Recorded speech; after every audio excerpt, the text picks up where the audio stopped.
How to use square in Python. Square in Python. We can use this asterisk, which means square numbers.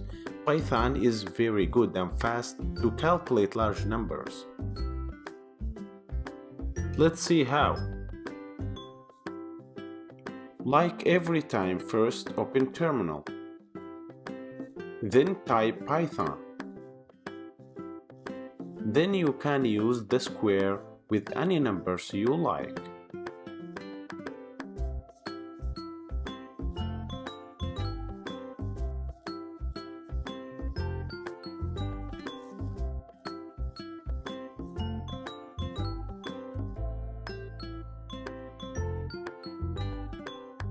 So now you should be able to use Python as a calculator. Thanks for watching.